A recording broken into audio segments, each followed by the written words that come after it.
आइए DK maths academy में आप सभी का स्वागत है। आज हम फिर आपके लिए केमिस्ट्री का जो आज 3 फरवरी 2021 को जो आप एग्ज़ाम दिए हैं केमिस्ट्री का साइंस वाले, ठीक है, 12वीं कक्षा के लिए, तो उनका आंसर की लेकर के आए हैं। तो चलिए थोड़ी देर से आए हैं क्योंकि आपको पता है क्लास का टाइम ही मेरा वही दोपहर में रहती है, तो इस वजह से थोड़ी देर हुई है। लेकिन हाँ, आपको जो आंसर मिलने वाला है बिल्कुल दुरुस्त मिलने वाला है, क्योंकि पहले ही हम कोशिश किए कि पूरी तरह से आंसर को वेरीफाई कर लिए हैं। तो आई थिंक इस आंसर की जो हम जारी करने वाले हैं, इससे जो आपको जितने भी आंसर्स, ठीक है, करेक्ट आएंगे, उतने ही आपको एग्जाम में रिजल्ट भी ऑब्जेक्टिव्स में आने वाले हैं, ठीक है, उससे प्लस ही आएंगे। मतलब ऑब्जेक्टिव्स को उतना कंफर्म है, ठीक है, क्योंकि ये वेरीफाई करने के बाद आपको आंसर दिया गया, क्योंकि देर से दिया जा रहा है। इससे पहले भी बहुत सारे आंसर आपको मिल चुके होंगे जिसमें गलतियां होने की भी संभावना है। तो चलिए इससे आप लोग एक बार जरूर मिलाएं और अपने आंसर को कंफर्म करें कि आप कितने मार्क्स के लाए हैं। आई थिंक कि आपको अच्छे तरह से पता भी हो, अच्छे मार्क्स आए, ठीक है। तो चलिए अब हम लोग शुरू करेंगे। तो इससे पहले कि अगर आपका ऐसे पिछले दिन हम मैथमेटिक्स का भी डाल चुके हैं, वो भी आप देख सकते हैं, ठीक है। अगर नहीं मिलाए हैं तो एक बार उसको जरूर आप लोग मिला लें, मैथमेटिक्स का सवाल, ठीक है ना। तो उसके बाद हम आपको जो है सो बताने वाले हैं। देख लीजिए यहाँ केमिस्ट्री का सेट कोड, प्रश्न पत्र का कोड आपका जी है। क्या है? जी है। ध्यान रखेंगे यहाँ पर प्रश्न कोड संख्या क्या है? जी है, ठीक है। तो जी के अनुसार हम क्वेश्चंस को मिलवा रहे हैं, आंसर की दे रहे हैं, ठीक है। और अगर आपका दूसरा प्रश्न पत्र है, दूसरा कोड का क्वेश्चंस है, तो आप उसको एक बार क्वेश्चंस मिला करके आंसर को वेरीफाई करें, ठीक है। तो चलिए हम लोग स्टार्ट करते हैं, क्योंकि कल फिर स्टडी आपको करने हैं, तो कम समय में हम आपका आंसर की मिलवा दे रहे हैं ताकि आपका संतुष्टि हो जाए कि हाँ इतना हम लाए हैं। तो चलिए आपका सबसे पहले बता दें कि क्वेश्चन नंबर 1 का जो आंसर है, क्वेश्चन 1 पढ़ लीजिए। क्या है? कैल्शियम फॉर्मेट के शुष्क आसवन से प्राप्त होता है। कैल्शियम फॉर्मेट के शुष्क आसवन से प्राप्त होता है, तो आंसर है HCHO, यानी ऑप्शन ए इसका करेक्ट आंसर है। क्या हुआ? एक का आंसर आपका एक करेक्ट है। आई थिंक आप सभी का सही हो रहा होगा, ठीक है। तो चलिए अब नेक्स्ट सवाल पे बढ़ते हैं। क्वेश्चन नंबर 2 कहता है ए, बी और सी तत्वों का मानक अपचयन विभव मान क्रमशः ये दिया हुआ है, तो उनकी अपचन शक्ति क्रम है, ठीक है। तो देख लीजिए 2 का आंसर आपका C greater than B greater than A है, यानी ऑप्शन सी इसका करेक्ट है। 2 का ऑप्शन क्या है? ऑप्शन नंबर आपका सी करेक्ट है इसका, ठीक है। तो चलिए अब नेक्स्ट पेज पे आते हैं हम लोग, क्वेश्चन नंबर 3 पे, ठीक है। क्वेश्चन नंबर 3 का आंसर आपको है, क्वेश्चन नंबर 3 कहता है एंजाइम क्या है, तो इसमें से एंजाइम को आपको चुनना है, ठीक है। तो तो इसमें एंजाइम प्रोटीन होती है, यानी 3 का आंसर आपका सी है, ठीक है। आई थिंक 3 का आंसर आपका सी मिला, प्रोटीन, ठीक है। क्वेश्चन नंबर 4, सल्फाइड अयस्कों का सांद्रण इथेन प्लवन विधि से की जाती है, तो आप 10th में भी पढ़े होंगे। उसके बाद टिंडल प्रभाव पाया जाता है विलयन में, ये भी आप 10th क्लास में भी पढ़े हुए हैं, ठीक है, और 12th में भी है। तो 5 का आपका आंसर मिला ए। सॉरी, टिंडल प्रभाव जो है विलयन में, सॉल में, अवक्षेप में, वाष्पों में, ठीक है। तो सॉल में ही बेहतर होना चाहिए, ठीक है। इसका आंसर आपका सी हुआ, ठीक है। तो 5 का आंसर सी है, ठीक है, सॉल में। उसके बाद क्वेश्चन नंबर 6 है ए, बुर्ज अभिक्रिया इसका सही आंसर है, ऑप्शन ए है, ठीक है। तो 6 का आंसर आपका ए हुआ, ठीक है। आई थिंक इतना आपका करेक्ट हुआ होगा, ठीक है। तो चलिए अब नेक्स्ट सवाल हम लोग देखते हैं। क्वेश्चन नंबर 7 क्या कहता है आपको? क्वेश्चन नंबर 7 जो है यहाँ पर ही दे दिया है, कह रहा है कि Cr की ऑक्सीकरण संख्या पूछ रहा है, ऑक्सीडेशन नंबर, क्वेश्चन नंबर 7 का। तो ये +3 होती है, बी इसका आंसर हो गया, +3, ठीक है। तो 7 का आंसर क्या मिल गया? बी मिल गया। चलिए अब क्वेश्चन नंबर 8, ये भी अभिक्रिया दे दी है और कह रहा है कि इसके बाद इसमें बनेगा क्या, रिएक्शन होने के बाद क्या बनेगा, इसके बारे में आपको कहना है। तो 8 का आंसर बी है, ठीक है ना। 8 का आंसर क्या है? एन हेक्सेन बनेगा, ठीक है। तो 8 का आंसर फाइनली आपका बी हुआ। उसके बाद क्वेश्चन नंबर 9 है, निम्न में से किसमें पी पाई माइनस डी पाई बंधन है।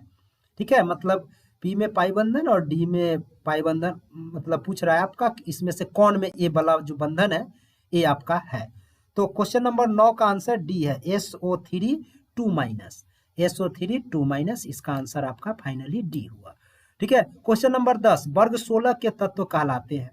इसमें दिया हुआ है हैलोजन, आपको याद होगा वर्ग 17 के तत्व कहलाते हैं। उसके बाद है कैल्कोजन संक्रमण तत्व। ठीक है, उसके बाद है आपका उत्कृष्ट गैस, उत्कृष्ट गैस तो 18 का है। तो 10 का आंसर क्या हो गया आपका फाइनली, बी हो गया। ठीक है, कैल्कोजेन, यानी इसका आंसर है बी, कैल्कोजेन। ओके, तो वर्ग 16 के तत्व क्या कहलाते हैं, कैल्कोजेन कहलाते हैं। तो चलिए नेक्स्ट सवाल अब हम लोग देखते हैं, क्वेश्चन नंबर 11 क्या कहता है। 11 के लिए हम लोग देख लेते हैं। तो प्रथम संक्रमण श्रेणी में, ठीक है, उच्चतम ऑक्सीकरण अवस्था प्रदर्शित करने वाला तत्व है। तो 11 का आंसर है आपका डी, Mn। डी क्या है, Mn, मैग्नीज। ठीक है, तो ये आपका फाइनल आंसर हो गया। 12 का आंसर है निम्नलिखित में से किस तत्व में 4F ऊर्जा स्तर क्रमिक रूप से बढ़ता है। तो 4F लैंथेनाइड है, एक्टिनाइड है, संक्रमण धातु है और मृदा धातु है। ठीक है, तो बताइए क्वेश्चन नंबर 12 का जो आंसर है आपका ए है। ठीक है, 12 का आंसर क्या है, ए है, क्या, लैंथेनाइड। ओके, तो 12 का ऑप्शन करेक्ट ए हुआ। 13 का आंसर ए भी दे दिया है, सीआर की उप सहसंयोजन संख्या पूछ रही है। तो 13 का आंसर आपका है डी, 6। इसका आंसर क्या है, डी है, 6 आएगी। ठीक है, उसके बाद क्वेश्चन नंबर 14, किसी सेल अभिक्रिया की साम्यावस्था पर सेल का विद्युत वाहक बल होता है। ठीक है, तो क्वेश्चन नंबर 14 का आंसर जो है आपको बी है, 0। आई थिंक आप सभी का सही जवाब आ रहा होगा। तो चलिए अब नेक्स्ट पेज पे आते हैं हम लोग, क्वेश्चन नंबर 15 को देखते हैं क्या है। ठीक है, क्वेश्चन नंबर 15, अभिक्रिया यहाँ पर दे दिया है CH3CN। ठीक है, तो इसके अभिक्रिया के बाद क्या बनेगी, मतलब उत्पाद का वैल्यू बताना है। तो 15 का आंसर आपका ए है, H3COOH। क्या है, CH3COOH, यानी ए बनेगी। ठीक है, तो 15 का आंसर आपका ए हुई। उसके बाद 16 का आंसर बी है। 16 का आंसर क्या है, आपको बी है, निम्न में से कौन सा बंध सबसे ज्यादा प्रबल होता है। तो Cl और Cl के बीच का जो बंधन है सबसे ज्यादा प्रबल होता है, यानी ऑप्शन बी इसका करेक्ट है। 16 का आंसर क्या मिला आपको, बी मिला। ठीक है, 16 का आंसर क्या है आपका फाइनली बी हो गया। ठीक है, उसका क्वेश्चन नंबर 17, विटामिन ए कहलाता है, इसका आपका रासायनिक नाम पूछ रहा है, यानी रेटिनॉल को कहते हैं। ठीक है, यानी आपका बी हो गया, 17 का क्या हो गया, बी हो गया, रेटिनॉल। उसके बाद 18 का ए है, सोना। चलिए नेक्स्ट पेज पे आते हैं हम लोग, क्वेश्चन नंबर 18 का जो है इसका आंसर सोना होगा, ऑप्शन ए इसका करेक्ट आंसर है। हमेशा स्वतंत्र अवस्था में पाए जाने वाला धातु सोना होती है, यानी 18 का ऑप्शन ए करेक्ट है। ठीक है, 19, लोहे का जंग लगने से रोकने का सबसे अच्छा तरीका है आयरन कैथोड बनाकर खारे जल में इसे रखकर, ए और बी दोनों, इनमें से कोई नहीं। ठीक है, तो चलिए 18 का आंसर आपका ए हो गया। 19 का आंसर जो है आपका ए है, कैथोड बनाकर।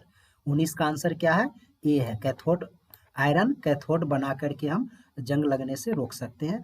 एथॉक्सी इथेन कौन है, इसमें से एथॉक्सी एथेन आपको पूछ रहा है।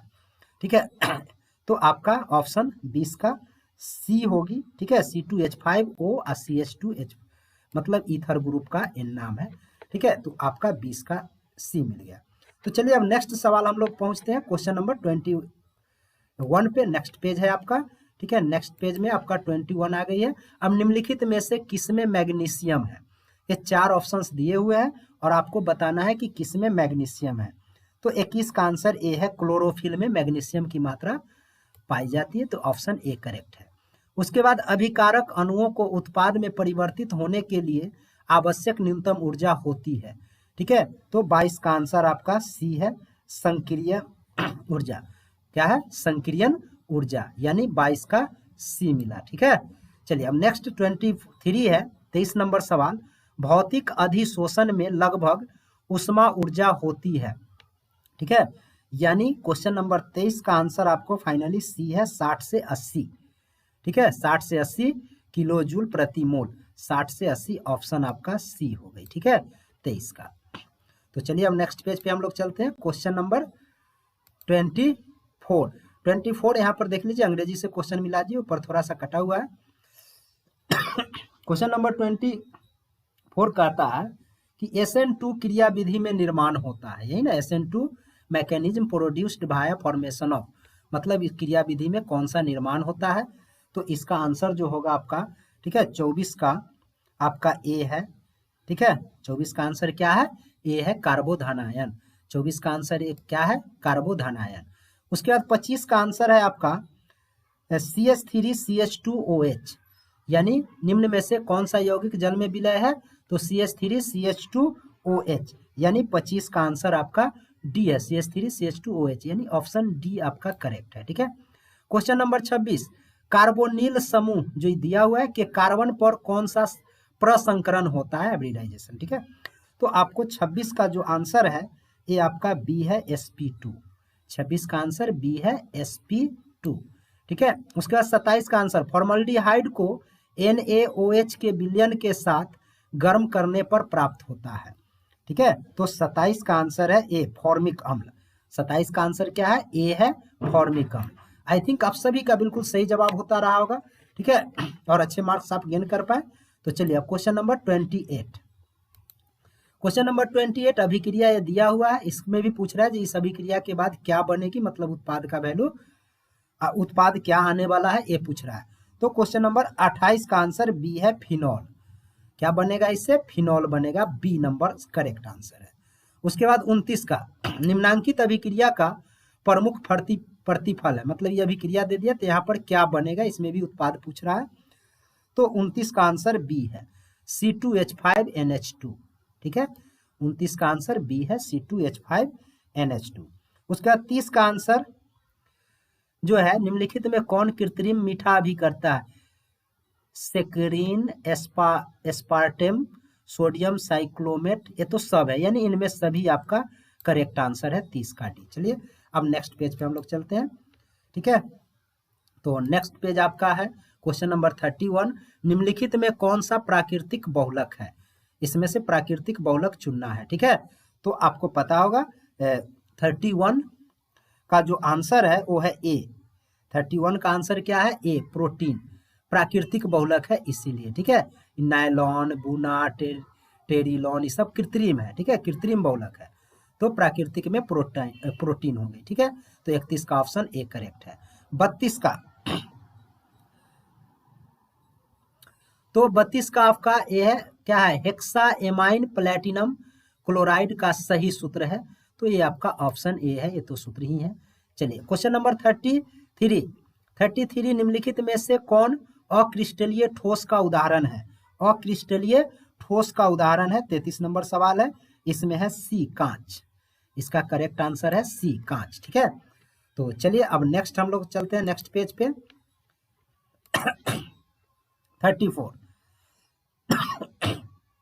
34 क्या कहता है, निम्न में से कौन अनुसंख्या गुणधर्म है, ठीक है, आपका 34।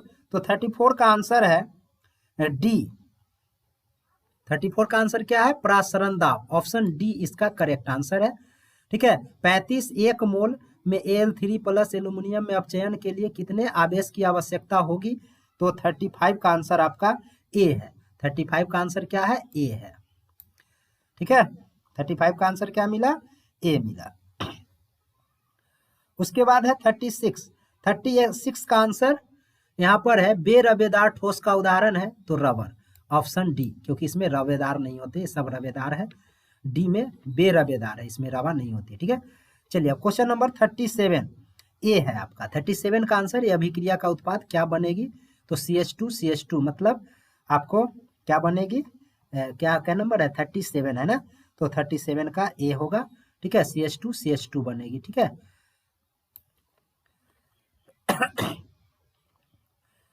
मतलब इथीन है, ठीक है। वो उसके बाद 37 के बाद चलते हैं नेक्स्ट पेज पे हम लोग। 38 जो है आपका कह रहा है फोटोग्राफिक फिल्म प्लेट में किसका आवश्यक घटक होगा, ठीक है। 38, तो 38 का जो आपका आंसर है वो बी है, सिल्वर, है ना, सिल्वर ब्रोमाइड का, किसका होगा? Silver bromide, option B correct answer है। 39, किस कोटि की अभिक्रिया के लिए वेग तथा वेग स्थिरांक की इकाई समान होती है? तो 39 का आंसर ए है, शून्य कोटि की अभिक्रिया के लिए वेग और वेग स्थिरांक समान होती है। ठीक है, निम्न में से उसका इकाई समान होती है। निम्न में से किसमें एल्डोल संघनन अभिक्रिया होता है? तो 40 का आंसर जो है आपका डी है।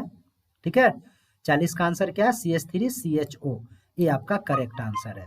तो चलिए अब नेक्स्ट पेज पे हम लोग चलते हैं, 40 के बाद 41। ठीक है, तो 41 का करेक्ट आंसर है आपका डी। ठीक है, 40 क्या है? N2 प्लस NCl3 आपका करेक्ट आंसर है।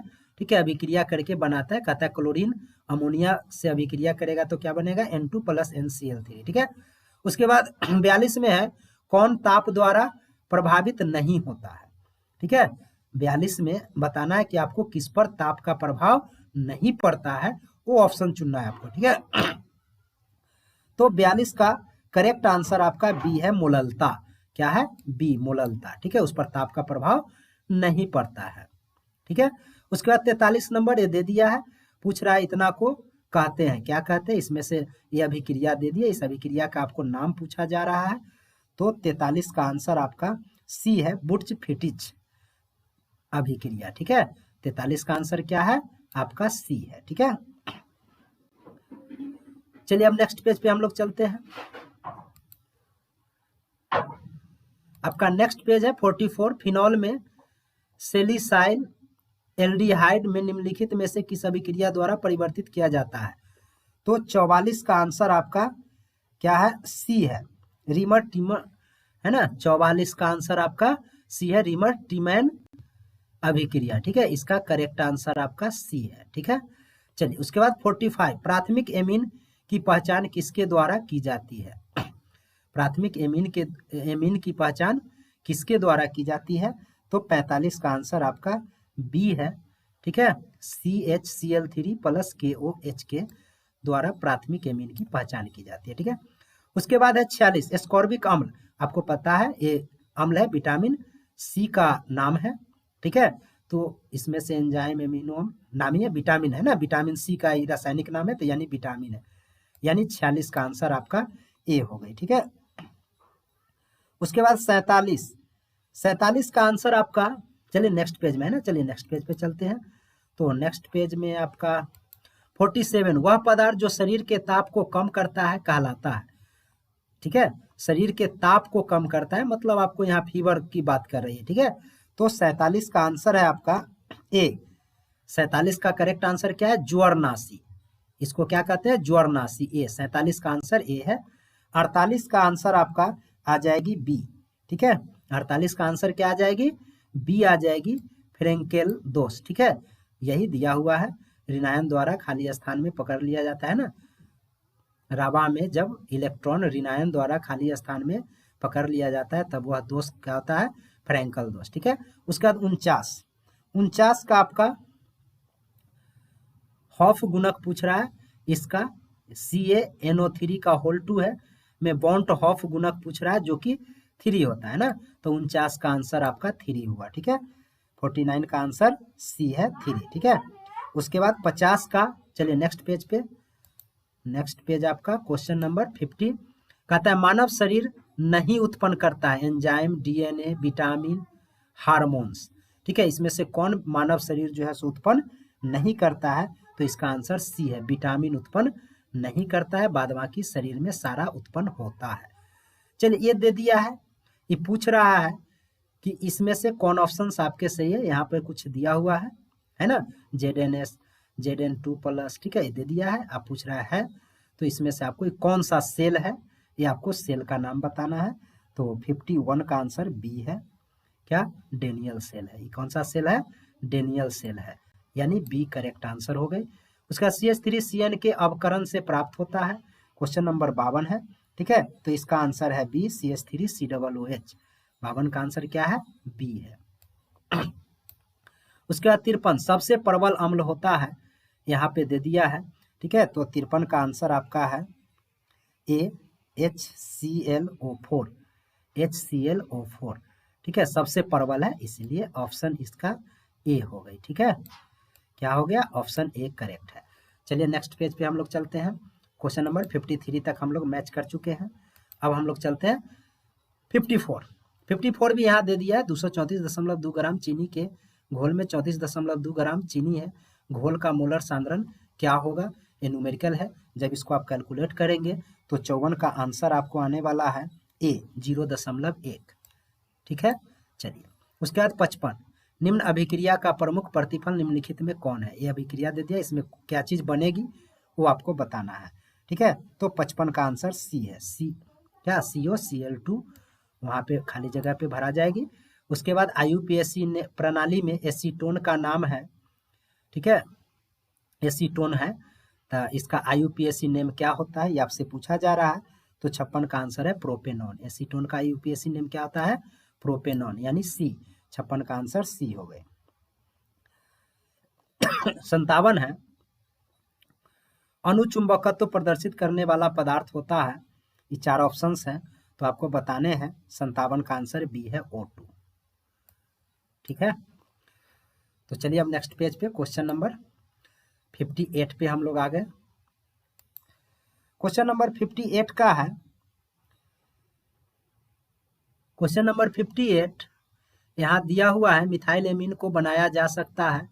इसमें दिया हुआ है किससे, तो आपको इसका आंसर होने वाला है 58 का बी होगा। ठीक है, इसका आंसर क्या होगा, बी होगा। उसके बाद 59 का आंसर है कॉपर पाइराइट का सूत्र होता है CuFeS2, यानी ऑप्शन बी। 59 का आंसर क्या होने वाला है, बी होने वाला है। तो डायरेक्ट आप 10th से ही पढ़ रहे हैं। ठीक है, उसके बाद क्वेश्चन नंबर 60 है, ग्लूकोज विलयन की तुलना में, ठीक है, इतना दे दिया है, इतना m है, इसमें भी इतना में MgCl2 विलयन के हिमांक में अवनमन पूछ रहा है। ठीक है, समान होगा कि दुगना होगा, क्या होगा आपको बताना है, कैलकुलेट करना है, न्यूमेरिकल वैल्यू है। तो क्वेश्चन नंबर 60 का आंसर आपको सी है, लगभग 3 गुना। कितना आएगा, लगभग 3 गुना आएगी। ठीक है, तो चलिए अब नेक्स्ट सवाल, मात्र 10 क्वेश्चन बच गए हैं, थोड़ी देर में हो जाएगी। आप लोग थोड़ा सा इंतजार करें, आपको पूरे क्वेश्चन मिल जाएंगे। ठीक है, तो चलिए 60 तक। अब 61 का आंसर आपका क्या है, ज्विटर आयनन बनाने में कौन समर्थ है, ज्विटर आयनन है ना।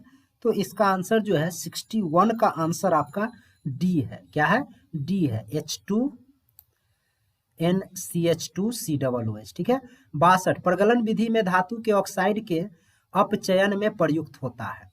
इसमें से कौन होगा, प्रगलन विधि में, ध्यान रखें। तो 62 का आंसर आपका बी है। ठीक है, 62 का आंसर क्या है आपको, बी है, सी, यानी कार्बन प्रयुक्त होता है। ठीक है, प्रगलन विधि में धातु के ऑक्साइड में अपचयन में प्रयुक्त होता है, कौन सा, बी। ठीक है, उसके बाद नेक्स्ट क्वेश्चन नंबर 63 है आपका, एक शून्य कोटि की अभिक्रिया जो दिया हुआ है के लिए दर है, तो इसका दर जो होता है 63 का ए होगा। ठीक है, क्या होगा, ए होगी, यानी 63 का करेक्ट आंसर ए होती है। ठीक है, तो चलिए अब नेक्स्ट सवाल पे आते हैं हम लोग। क्वेश्चन नंबर 63 तक देख लिए, अब 64 पे हम लोग देखते हैं। ठीक है, 64 कहता है रासायनिक अधिशोषण में कितनी परतें होती है। 64 का आंसर हो गया ए। 64 का आंसर क्या हो गया, ए, मतलब एक। कितने परतें होती है, तो एक परत होती है। 65 बेकेलाइट है, फिनॉल से किसके साथ अभिक्रिया द्वारा प्राप्त होता है, मतलब फिनॉल के साथ किस, इस चारों में से किसका अभिक्रिया कराएंगे कि बेकेलाइट बनेगी। ठीक है, तो 65 का आंसर सी है, फॉर्मल्डिहाइड। क्या है, 65 का आंसर सी है, फॉर्मल्डिहाइड। ठीक है, उसका 66 है उपसंयोजक यौगिक, ये दे दिया है, में निकेल की ऑक्सीकरण संख्या या अवस्था पूछ रही है। तो 66 का आंसर आपका ए है, 0। 66 का आंसर क्या है, ए, 0। ठीक है, कौन अत्यधिक क्षारीय है, कौन अत्यधिक क्षारीय है, तो 67 का आंसर डी है। 67 का आंसर डी है, CH3 का होल 2 इंटू NH। तो इसका आंसर फाइनली 67 का आपको डी मिल गई। ठीक है, तो चलिए अब नेक्स्ट सवाल पे हम लोग पहुंचते हैं। Question number 68। ठीक है, 68 है, मोनोहाइड्रिक अल्कोहल का सामान्य सूत्र है। ठीक है, तो क्वेश्चन नंबर 68 का ए है, CnH2n+1 इंटू OH, यानी इसका ए करेक्ट है। दूध निम्नलिखित में से किसका उदाहरण है, पायस, निलंबन, सॉल, इनमें से कोई नहीं। ठीक है, तो 69 का आंसर ए है पायस। दूध किसका उदाहरण है? तो पायस का है। ठीक है, उसके बाद गैलेना किसका अयस्क है? ये 4 यहाँ ऑप्शंस हैं, इसमें से आपको बताने हैं कि गैलेना किसका अयस्क है। तो ये पीबी का अयस्क है। किसका है? पीबी का अयस्क है। तो चलिए पूरे क्वेश्चंस को हमने आंसर मैच करवा दिया है और आप लोग कमेंट करके बताएं कि आपके कितने क्वेश्चंस सही हुए, कितने मार्क्स यहाँ से आपको अब मिल रहे हैं। ठीक है, ऑब्जेक्टिव क्वेश्चंस में आप कितने सही हुए आपके। ठीक है, और हाँ, हमने तो ऐसे आंसर को पूरा वेरीफाई करने के बाद आपको दिया है। अगर बाय द वे कहीं लगता है कि हाँ मिस्टेक है तो कमेंट में जरूर आप लोग कमेंट करें कि हाँ सर ये क्वेश्चन जो है सो मिस्टेक हो गई है, इसका आंसर ये नहीं ए होगी। ठीक है, फिर हम उसको एक बार रिवाइज करके देख लेंगे कि क्या है। ठीक है, तो आई थिंक ऐसे तो हमने 1-2 बार वेरीफाई करने के बाद आपको दिया है। तो आई थिंक कि ये पूर्ण तरीके से आपका बिल्कुल सही आंसर है, बिल्कुल सही उत्तर है। ठीक है, तो इससे आपको जितने भी मार्क्स आएंगे उतना कंफर्म रहिए कि उतना तो आएगा ही। ठीक है, उससे एक भी नंबर इधर उधर नहीं होने चाहिए। ठीक है, तो आई थिंक कमेंट करके बताइए आपको ये वीडियो कैसा लगा। अच्छा लगा हो तो शेयर भी जरूर करें, आप लोग अपने दोस्तों में शेयर कीजिए कि हाँ ये केमिस्ट्री का बिल्कुल सही उत्तर आ गया है, इससे अपने आंसर को मैच करा लो और देखो कि कितने सही हुए। ठीक है, तो अपने अपने फ्रेंड सर्किल में भी इस वीडियो को जरूर एक बार शेयर करें और अगर वीडियो अच्छा लगा हो तो चैनल को सब्सक्राइब और लाइक करना ना भूलें। ठीक है, और बेल आइकन को जरूर दबाइएगा ताकि नेक्स्ट वीडियो जो है सो आपको जैसे ही अपलोड हम करें या लाइव क्लास चलाए तो आपको जो है सो उसका नोटिफिकेशन मिल जाए और क्लास मिस ना हो। ठीक है, तो चलिए तब तक के लिए दीजिए हमें इजाजत, अब मिलते हैं फिर नेक्स्ट वीडियो को लेकर के आएंगे नेक्स्ट। ठीक है, तो चलिए, थैंक्स फॉर वॉचिंग।